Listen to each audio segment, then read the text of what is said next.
아멘. 오늘 추수감사절을 맞이해서 여러분 감사를 하지 않습니까? 예수 믿는 사람들은 여기 원망하기 위해서 앉아있는 사람은 하나도 없습니다. 다 원망이 바뀌어서 하나님께 감사함으로 오늘 예배 드리고 있는 줄 믿습니다. 여러분 감사할 때 물질이 중요합니까? 마음이 중요합니까? 예? 둘 다 중요하죠. 그죠? 마음만 감사하고 물질 안 드려도 그건 진정한 감사가 될 수 있어요. 부모님 감사합니다면 용돈에 드려야지 말만 감사도 그것도 문제예요.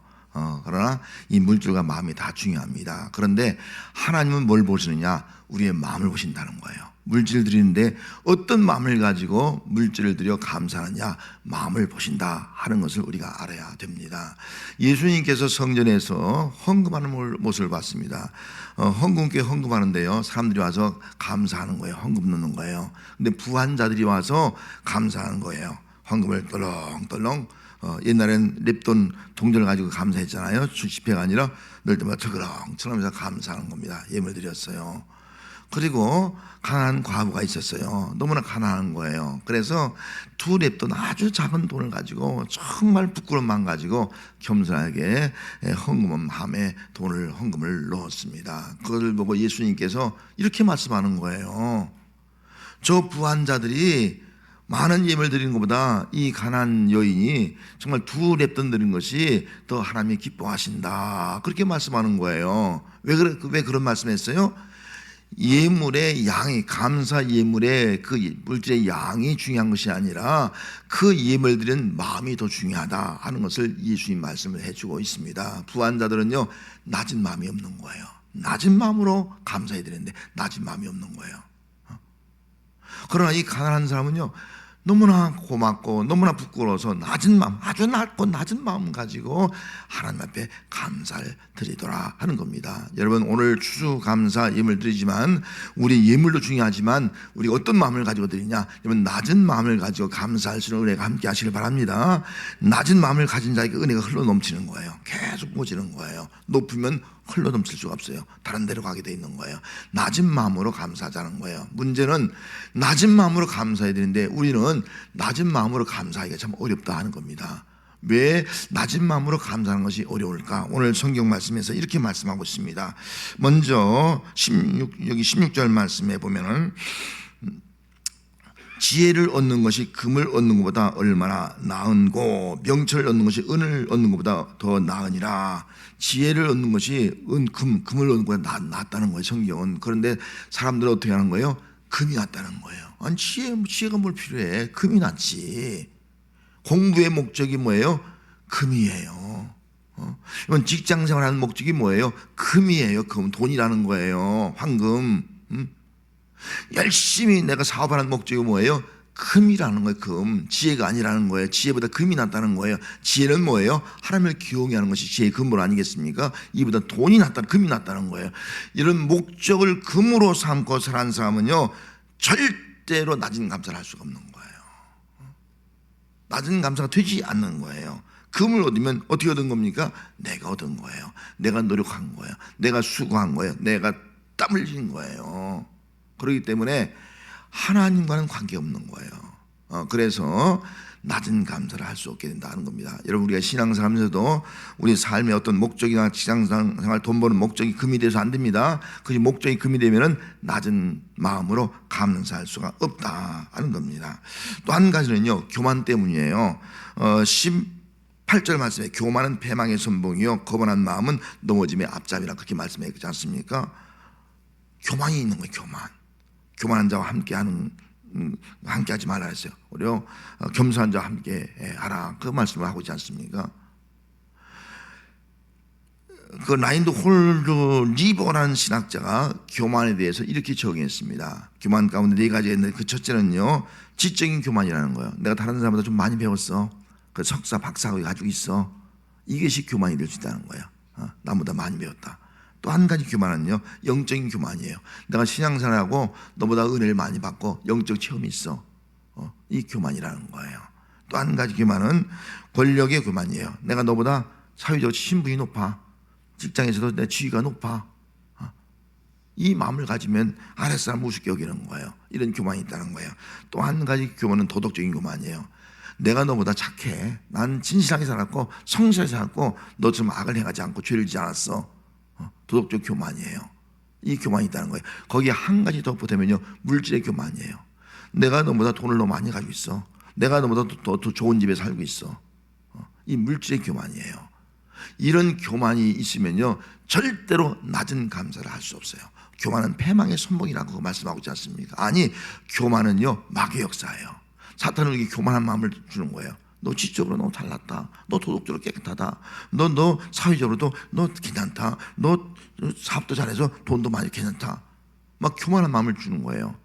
그렇기 때문에 우리는 이 교만한 마음이 내 속에 싹 드는 순간 우리는 마음이 낮은 자의 감사를 할 수가 없다 하는 겁니다. 그러면 마음이 낮은 자의 감사를 하지 못하면 하나님이 기뻐하시는 우리 감사의 말이 될 수가 없는 겁니다. 그러면 우리가 어떻게 하면은 정말 금을 얻는 것이 목적이 아니고 또 교만한 것이 아니고 이런 것을 버리면서 정말 마음을 낮추는 감사를 할 수 있겠느냐 하는 겁니다. 오늘 성경 말씀 20절 말씀에 보면 이렇게 기록하고 있어요. 삼가 말씀에 주의한 자는 좋은 옷을 얻나니 여호와를 의지하는 자는 복이 있다. 여기 말씀에 주의한 자, 또 여호와를 의지하는 자, 지금 동등 성경 구절로 쓰여져 있는 거예요. 그런 자에게는 좋은 곳이 있고 복이 있다는 겁니다. 그럼 말씀에 주의한 자, 말씀에 주의한 자란 말은요, 그 원의 말씀을 주목한 자예요. 또 말씀을 깨닫는 자예요. 여러분, 말씀을 깨닫는 자는 어떻게 하는 거예요? 하나님을 의지하게 돼 있어요. 근데 말씀을 깨닫지 못하면요, 하나님을 의지하지 않아. 다 자기가 한 줄 알아. 자기 자랑해. 자기가 이룬 줄 알아. 이 차이가 있는 거예요. 여러분, 말씀을 깨닫는 자가 되시기를 주님으로 축복합니다. 말씀을 깨달으면 우리는 뭐예요? 모든 것이 뭐예요? 주를 의지하게 됩니다. 의지하는 게 뭐예요? 맡기는 거예요. 맡기는 거라고요. 맡기면 누가 이루는 거예요? 하나님이 이룬다고요. 그래서 잠언 16장 3절 말씀에 너의 행사를 여호와께 맡기라. 그리하면 내 경영하는 것이 이루리라. 맡기는 거예요. 내 행사, 모든 일이에요. 내가 하는 모든 일들을 하나님께 맡기면 누가요? 하나님이 이룬다는 거예요. 우리가 하는 것, 경영하는 것을 하나님이 이루신다 하는 거예요. 그래서 말씀을 깨닫는 자는 하나님을 의지한 자가 되고, 하나님을 의지한 자는 내가 하는 모든 일이 뭐예요? 하나님이 이루셨습니다 고백한 자라는 거예요. 하나님이 이루셨습니다 고백하는 자가 뭐예요? 낮추는 감사를 할 수 있는 거예요. 이 고백이 없으면요, 마음이 낮아지는 감사를 절대로 할 수 없게 된다 하는 겁니다. 여러분, 오늘도 하나님의 말씀을 깨닫는 성도가 되시기를 주의 이름으로 축복합니다. 그리고 하나님을 의지하는 성도가 되시기 바랍니다. 하나님께 맡기는 성도가 되시기 바랍니다. 내 인생을, 내 하는 모든 일을. 그럴 때 누가요? 하나님이 이루어줄 줄 믿습니다. 이루시는 하나님을 기억하면서 하나님 앞에 감사할 때 정말 내가 한 것이 아니에요. 하나님이 하셨습니다. 하나님이 이루셨습니다. 할렐루야. 그럴 때 낮아진 마음을 가지고 진정한 감사를 하게 되는 것입니다. 오늘 우리는 내가 높아지고 내 자랑이 아니라 하나님을 높이고 하나님이 하신 일을 자랑할 수 있는 그런 진정한 감사가 오늘 추수감사드리는 여러분들의 삶이 되시기를 바랍니다. 우리 인간은요, 말씀에 별로 관심이 없어요. 오늘 우리가 사는 시대도요, 말씀에 관심이 없는 시대가 되어가고 있습니다. 갈수록 그럽니다. 그래서 욥기 33장 14절에 보면은 하나님은 한 번 말씀하시고 다시 말씀하시되 사람은 관심이 없느니라. 하나님은요, 한 번 말씀하고요, 또 말씀해, 계속 말씀해. 그런데 사람은 뭐라고요? 말씀에 관심이 없어.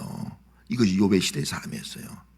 오늘 우리 사는 이 시대의 사람들도요, 말씀에 관심이 없어. 여러분, 누구에게 얘기해 보세요. 말씀에 관심이 없어요.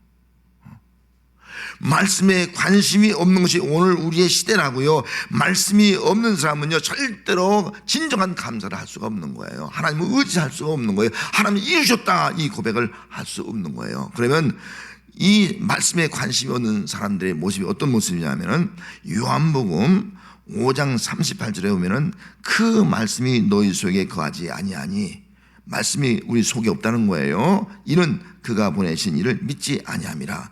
예수 믿지 않는 사람 뭐라고요? 말씀이 우리 속에 없다는 거예요. 그래서 세상 사람들은요, 말씀에 관심도 없고요. 왜? 예수 믿지 않으니까 그 속에 마음속에 말씀도 없는 거예요. 말씀이 없으니까요, 말씀을 깨달을 수 없고요, 하나님을 의지하지도 않고요, 하나님이 이루셨다 이 고백도 하지 않는 거, 다 자기가 한 줄 알아. 진정한 마음을 낮추는 감사가 될 수가 없다 하는 겁니다. 여러분들은 예수를 믿었습니다. 예수 믿어 예수님이 내 안에 계십니다. 예수님이 내 안에 계시면 그 사람은 예수님의 마음을 품은 성도가 된 줄로 믿습니다. 예수님이 내 안에 계신 말씀 있는 성도가 된 줄로 믿습니다. 그 말씀을 안에서 우리는 무한한 마음을 낮추는 감사를 하게 되어 있습니다. 예수님께서 이렇게 말씀했습니다. 너희 안에 이 마음을 품으라. 곧 그리스도 예수의 마음이니. 내 속에 예수 믿으면요, 예수의 마음을 품는 성도가 되시기 바랍니다. 왜 예수님이 그렇게 말씀했습니까? 예수님은 자기 자신이 하늘 보좌 버리고요, 하나님과 동등됨을 취하지 아니하고요, 이 땅에 인간의 몸을 입고 오셨어요. 낮은 자리에 오셨다는 거예요. 가장 낮은 마구간으로 오셨다고요. 예수님은 우리를 위해서 죽기까지 복종하시는데요, 십자가에 죽으셔서 죽음에까지 자리까지 낮아지는 거예요. 이 땅에 예수님처럼 낮아진 사람이 없어요. 그래서 너희 안에 이 마음 품으라. 우리 마음 안에 이 예수의 마음을 품으라는 거예요. 예수의 마음을 품을 때 예수님이 낮아진 것처럼 우리도 낮아지는 마음을 가지고 진정 감사할 수 있게 되는 것입니다. 여러분, 예수의 마음을 품는 성도가 되시길 축복합니다. 예수님은 낮아지기 바랍니다. 어떤 환경에서 낮아져도 우리의 마음이 낮아진 마음 가지고 감사하는 성도가 되시길 바랍니다. 어떤 할머니가 있었어요. 연세가 좀 드셨죠. 아들이 결혼하지 않았는데 세상을 떠났어요. 아들이 희망이었어요. 외아들인데 이 아들로 인해서 삶에 기쁨이 있었고 보람이 있었고 마지막도 이 끈이었어요. 근데 이 아들이 죽은 거예요. 얼마 전에도 어떤 분이 이야기했는데 아들이 30대 초반인데 세상을 떠난단 말로 한번 들은 적이 있어요. 얼마 전에도. 이러면 상처 아픔이 얼마나 큽니까? 이 어른이, 노인이, 할머니가 얼마나 힘들겠어요. 그런데 깜짝 놀라는 거예요. 얼굴에요, 원망이 없는 거예요. 감사하는 거예요. 하나님 아버지, 내 아들이 예수 믿고 천국에 가게 된 거 감사합니다. 감사합니다. 하나님 아버지, 내가 아들로 인해서 천국을 바라볼 수 있게 하신 거 감사합니다. 하나님 아버지, 나도 이후에 아들과 함께 영원한 천국에 거하게 될 줄 믿고 감사합니다. 아니, 이렇게 감사하다는 거예요. 세상에 이런 믿음이 어떻게 있을 수 있습니까? 저 같은 땅을 치고 하나님 이럴 수 있습니까? 막 그럴 텐데, 원망할 텐데 하나님 감사하는 거예요. 그래서 물었어요. 할머니 도대체 이게 원망할 일이지 탄식할 일이지 이게 감사할 일입니까? 라고 물으니까 할머니가 이렇게 대답하는 거예요. 내가 이렇게 감사할 수 있는 것은 내 마음 안에 예수님이 있기 때문입니다. 그리스도의 마음이 있기 때문에. 그리스도의 마음을 부으면 어떤 환경 속에도, 어떤 원망, 어떤 정말 탄식, 어떤 가장 힘든 순간에서도 우리는 내 속에 예수님이 있기 때문에, 예수의 마음을 품은 성도이기 때문에 감사하게 되더라. 이것이 바로 마음을 낮춘 감사예요. 레디컬 그래티튜드라는 책이 있습니다. 감사의 기술이라는 책이에요. 이 책에 이렇게 기록했습니다. 감사의 유익을 제대로 누리기 원한다면 감사를 배워야 할 중요한 기술로 받아들여야 된다. 감사가 뭐예요? 우리가 배워야 할 중요한 기술이라는 거예요. 기술로 받아들여야 된다는 거예요. 감사는 인간이 태어나서 살아가는 동안 반드시 배우고 실천해야 할 삶의 기술이다. 여러분, 감사는 기술이라는 거 배워야 돼요. 배우면 기술자가 돼요. 안 배우면요, 소통도 못하는 거예요. 감사의 기술이에요. 여러분, 감사의 기술자가 되시기 바랍니다. 그럼 감사의 기술이 뭐냐는 거예요. 그리스도의 마음을 품는 거예요. 여러분, 내가 그리스도의 마음을 품으면 그 예수로 말미암아 감사하는 성도가 될 줄로 믿습니다. 그래서 골로새서 3장 17절 말씀에 또 무엇을 하든지 말해나 일해나, 무엇을 하든지 이 말해나 일이나, 말로도 감사, 내가 하는 일로도 감사라는 거야. 이래나 다 예수의 이름으로 하고 그를 씹어 하나님 아버지 감사라. 그를 씹어, 예수를 씹어서 내 마음속에 예수의 마음을 품으니까요, 내 힘으로는 감사할 수가 없어. 근데 하나님 예수를 씹어서 하나님 아버지께 감사하는 자가 되라. 이 말씀을 하고 있습니다. 여러분, 나는 누굽니까? 여러분, 마음속에 예수 영접한 성도인 줄 믿습니다. 여러분, 예수의 마음을 품는 성도가 되시길 바랍니다. 그럴 때 예수를 씹어서 마음이 낮아지는 감사를 하는 성도가 될 줄로 믿습니다. 마음이 낮아서 감사할 때 하나님의 복이 흘러오는데요, 오늘 성경 말씀에 기록된 대로 이게 좋은 것과 또 복을 주신다. 좋은 것은요, 아름다운 것을 말해요. 도부, 아름다운 것, 잘되고 풍부한 것. 그리고요, 복이라는 말은 에세를, 행복을 의미하는 거예요. 낮은 감사를 할 때 하나님의 아름다운 것, 풍성한 것, 또 좋은 것 계속 부어주셔서 내 인생이 감사를 통해서